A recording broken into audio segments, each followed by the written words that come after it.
Hello guys, welcome to my channel Focus Institute. This is Sandhya Singh here. In this channel, we will bring to you an important biological topics which is going to help you in all type of competitive exams, entrance exams, CSIR NET, NEET as well as board exams including class 11th and class 12th. So, we are back with a new lecture of enzyme. So guys, कल हमने enzyme का पहला lecture देखा था जिसमें हमने enzyme के general characteristics, उनकी प्रॉपर्टीज़, उनका नॉमेनक्लेचर ये पढ़ा था। आज इस लेक्चर में हम एंजाइम के स्ट्रक्चर को डिस्कस करेंगे, उसके इनहिबिटर्स को डिस्कस करेंगे और उसके मैकेनिज्म को डिस्कस करेंगे। आई होप आप सबने कल का लेक्चर देखा होगा और आप सबको अच्छा लगा होगा। अगर आपको मेरा लेक्चर पसंद आए तो please like, share and subscribe because your response matters to me a lot guys. This is going to motivate me to bring you new lectures, new topics. Okay, देखिए, तो कल हमने देखा था, कल हमने एक चीज़ डिस्कस की थी कि जो एंजाइम्स होते हैं वो जो कंप्लीट एंजाइम्स होते हैं हमारे, उसे हम क्या कहते हैं? Hello enzymes.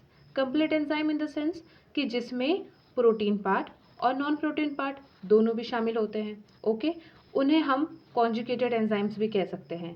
Okay, so what is mean by hello enzymes? Hello enzymes means होता है जिसमें प्रोटीन पार्ट भी हो और नॉन प्रोटीन पार्ट भी हो। प्रोटीन पार्ट को हम लोग बोलते हैं एपो एंजाइम और नॉन प्रोटीन पार्ट को हम बोलते हैं कोफैक्टर्स। क्लियर? लेकिन गाइस, ज़रूरी नहीं है कि जितनी भी एंजाइम्स हो उसमें प्रोटीन पार्ट और नॉन प्रोटीन पार्ट दोनों भी हो। कुछ कुछ एंजाइम्स ऐसे होते हैं जो सिर्फ प्रोटीन पार्ट के बने होते हैं, उन्हें हम प्रोटीन एंजाइम्स कहते हैं। जैसे कि पेप्सिन है, अमाइलेज है, यूरिएज है। आप सभी पेप्सिन से तो फैमिलियर होंगे ही, जो कि एक डाइजेस्टिव एंजाइम है। ओके गाइस, तो हैलो एंजाइम्स क्या होते हैं? जिसमें एपो एंजाइम और कोफैक्टर्स दोनों हो, लेकिन ज़रूरी नहीं है कि हैलो एंजाइम ही हो और कोई भी एंजाइम में प्रोटीन और नॉन प्रोटीन दोनों पार्ट हो। ओके, अब देखिए, जो नॉन प्रोटीन पार्ट होता है जिसे हम कोफैक्टर कहते हैं, उसके भी दो टाइप्स होते हैं कि हम नॉन प्रोटीन पार्ट की जगह पे हम किस किस चीज़ को रख सकते हैं। ओके, तो देखिए, कोफैक्टर्स के दो टाइप होते हैं। दिस इज़ वेरी इंपॉर्टेंट क्योंकि वन वर्ड में क्वेश्चंस आ जाते हैं कॉम्पिटिटिव एग्जाम्स में, एंट्रेंस एग्जाम्स में, कि कोफैक्टर्स के देखिए टाइप कौन से एक तो होता है ऑर्गेनिक कोफैक्टर और एक होता है इनऑर्गेनिक कोफैक्टर। ओके, अब देखिए, इनऑर्गेनिक कोफैक्टर्स क्या होता है? जिसमें आयंस आए। अगर प्रोटीन पार्ट के साथ हैलो एंजाइम में कोई आयंस जुड़े हैं, आयंस मीन्स क्या? जैसे Zn++ है, Cu++ है, Mg++ है, ऐसे अगर कोई आयंस जुड़े हैं तो वो क्या है? वो है इनऑर्गेनिक कोफैक्टर। Inorganic cofactor. और ऑर्गेनिक कोफैक्टर्स क्या होता है? देखिए, ऑर्गेनिक कोफैक्टर्स भी दो टाइप के होते हैं। एक तो होता है प्रोस्थेटिक ग्रुप, एक होता है कोएंजाइम्स। अब देखिए, दोनों में डिफरेंस क्या है? प्रोस्थेटिक ग्रुप मतलब क्या होता है? जो firmly attach to apoenzyme. Firmly means क्या होता है? रिगिडली मतलब टाइटली। अगर कोई भी नॉन प्रोटीन पार्ट एपोएंजाइम के साथ, प्रोटीन पार्ट के साथ टाइटली कनेक्टेड है तो हम उसको क्या कहेंगे? Prosthetic group.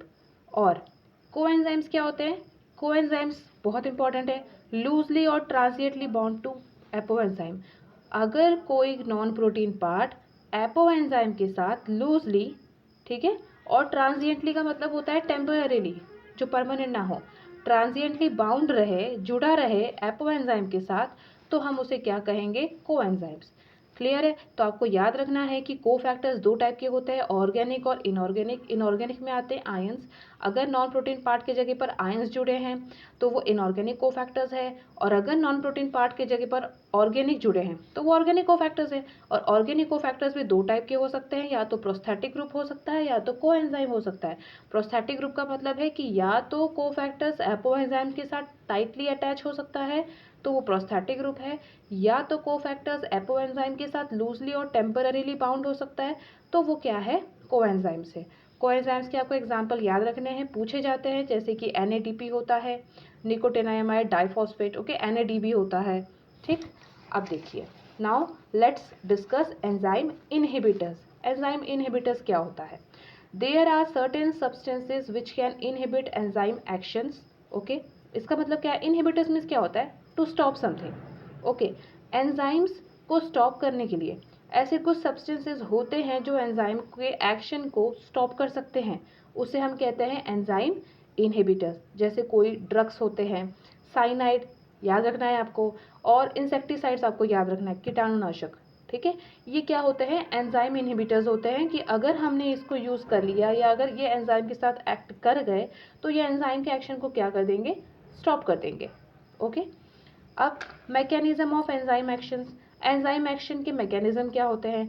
एंजाइम इनहिबिटर्स के बारे में हम और ज़्यादा डिस्कस करेंगे हमारे नेक्स्ट लेक्चर में, ठीक है। Now what is mechanism of enzyme action, mechanism क्या है एंजाइम एक्शन का, मतलब एंजाइम कैसे एक्ट करता है ये हमें देखना है। तो एंजाइम एक्ट करने के लिए के दो तरीके बताए गए हैं, एक तो होता है एंजाइम सबस्ट्रेट कॉम्प्लेक्स और एक होता है लोअर एक्टिवेशन एनर्जी। ये दो तरीकों से मैकेनिज्म होता है एंजाइम एक्शन का। सबसे पहले हम डिस्कस क्या करेंगे, एंजाइम सबस्ट्रेट कॉम्प्लेक्स, ये क्या होता है। देखिए बड़े ध्यान से देखिएगा, enzyme have certain pockets, okay, enzyme have certain pockets which has amino acid arranged in them and these pockets are active sites. मतलब क्या कि जो एंजाइम है हमारा, इसमें जो खाली जगह होती है ना, उसे क्या कहा गया है, पॉकेट्स कहा गया है। और ये पॉकेट्स आप कह लो खांचे होते हैं, ठीक है। और ये जो पॉकेट्स होते हैं इनमें क्या होता है, अमीनो एसिड होता है। ये पॉकेट होते हैं इसलिए एक्टिव साइट नहीं है, इसमें क्या होता है, अमीनो एसिड्स होता है। क्वेश्चन आता है कि एंजाइम को पॉलीमर्स क्यों बोलते हैं, क्योंकि इसमें अमीनो एसिड्स होते हैं। ओके, तो क्या होता है कि एंजाइम के पास कुछ पॉकेट्स होते हैं, उस पॉकेट्स में अमीनो एसिड्स होते हैं, इसलिए उस पॉकेट को हम क्या कहते हैं, एक्टिव साइट कहते हैं। अब एक्टिव साइट का मतलब क्या है, जो हमने पहले देखा था सबस्ट्रेट होते हैं, जो मॉलिक्यूल्स एंजाइम के साथ एक्ट करते हैं उसको हम क्या कहते हैं, सबस्ट्रेट कहते हैं। वो सबस्ट्रेट एक्टिव साइट के साथ ही जाकर जुड़ते हैं, तभी रिएक्शन आगे को प्रोसेस होती है। तो क्या होगा, अब जैसे ये एक एंजाइम है, ये इसका एक्टिव साइट है, इसमें जाकर के कोई भी सबस्ट्रेट जो है कनेक्ट हो जाएगा, तो वो क्या बन जाएगा, देखिए कनेक्ट है तो ये क्या है, ई एस कॉम्प्लेक्स, मतलब एंजाइम सबस्ट्रेट कॉम्प्लेक्स। जब ये बन जाएगा उसके बाद एक्टिव साइट क्या करेगा, प्रोडक्ट बना देगा, ठीक है, और एंजाइम को फ्री कर देगा, लिबर्टी दे देगा। क्यों फ्री कर देगा, ताकि अब ये दोबारा से यही फंक्शन यही प्रोसेस दोहरा सके। मैंने आपको पहले भी कहा था कि ऐसा नहीं है कि एक एंजाइम को हम सिर्फ एक बार यूज़ कर सकते, एक एंजाइम को हम उसी फंक्शन के लिए कई बार यूज़ कर सकते हैं, हाँ, लेकिन सिर्फ उसी फंक्शन के लिए वो स्पेसिफिक होता है। ओके, इसमें कन्फ्यूजन आपको नहीं करना है। अब देखिए जो एंजाइम सबस्ट्रेट कॉम्प्लेक्स था, इसको समझाने के लिए भी दो टाइप के मॉडल्स बनाए गए थे, जिसके बाद हम ये क्लियर कर पाए क्या, एंजाइम सबस्ट्रेट कॉम्प्लेक्स। ओके, अब देखिए सबसे पहले आए थे हमारे फिशर, उन्होंने सबसे पहले बताया लॉक एंड की मॉडल, जो पहले तो बहुत था लेकिन अब ये फैशन में नहीं है, अब ये एक्सेप्टेड नहीं है। लॉक एंड की मॉडल क्या है, उन्होंने क्या कहा था कि जो एंजाइम होता है वो एक्ट करता है एज अ लॉक, और जो सबस्ट्रेट होता है वो एक्ट करता है एज अ की। ओके, मतलब एंजाइम के पास जो शेप होता है उसी के अकॉर्डिंग सबस्ट्रेट का शेप होता है, ताकि वो इजीली उसमें अटैच हो जाए, ऐसा कहा था फिशर ने। ओके, कि एंजाइम का जैसा शेप होता है उसी के अकॉर्डिंग सबस्ट्रेट का शेप होता है, जिससे कि वो इजीली कनेक्ट हो जाते हैं इसके खांचों में, और क्या होता है, इनका एंजाइम सबस्ट्रेट कॉम्प्लेक्स बनता है। फिर उसके बाद वो क्या करते हैं, प्रोडक्ट को अलग कर देते हैं। ऐसा इन्होंने कहा था कि इनके जो एक्टिव साइट होते हैं वो रिगिड होते हैं, उसी शेप के होते हैं, ताकि वो इजीली उसमें अटैच हो जाए पहले से। लेकिन पहले सब यही मानते थे, उसके बाद आए कॉशलैंड। कॉशलैंड ने बताया इंड्यूस्ड फिट मॉडल, ठीक है, जो अब एक्सेप्टेड है और सही है। इंड्यूस्ड फिट मॉडल में क्या है, कॉशलैंड ने क्या बताया कि जैसे फिशर ने कहा कि एंजाइम लॉक की तरह एक्ट करता है, पहले से उसका ऐसा शेप होता है कि जिसमें सबस्ट्रेट जाके कनेक्ट हो जाए और वो कॉम्प्लेक्स बना ले, ऐसा नहीं होता। एंजाइम के जो मेम्ब्रेन होते हैं वो ज़रूरी नहीं है कि एंजाइम का अपना एक शेप होता है और वो उसी अकॉर्डिंग उसके खांचे होते हैं, एक्टिव साइट्स होती है कि जिसमें वो जाकर कनेक्ट हो जाए।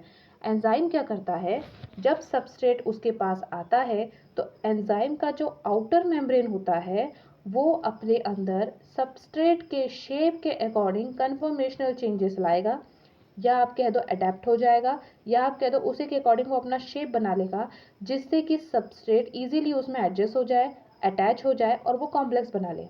ये कहा था इंड्यूस फिट मॉडल में कोशलैंड ने।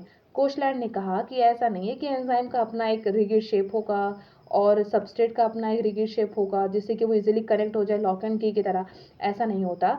एंजाइम के पास जो एक्टिव साइट्स होते हैं वो अपने आउटर मेम्ब्रेन को सबस्ट्रेट के शेप के अकॉर्डिंग क्या करते हैं, कन्फर्मेशन चेंज कर लेते हैं, अडेप्ट कर लेते हैं, so that substrate can get easily attach to it and can form enzyme substrate complex.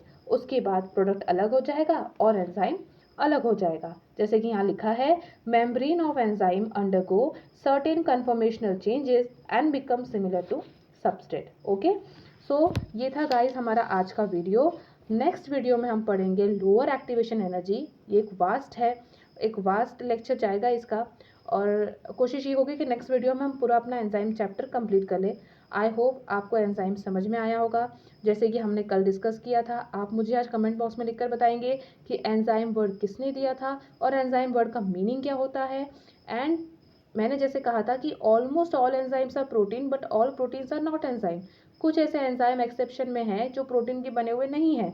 तो वो दो एंजाइम्स कौन से हैं जो प्रोटीन से बने हुए नहीं होते। Okay, this is just for your interaction guys, ताकि मुझे भी समझ में आए कि आप किस टाइप का रिस्पॉन्स कर रहे हैं, कि आपको वीडियो में ये समझ में आ रही है कि नहीं आ रही है। If you like my video, please like, share and subscribe just to motivate me.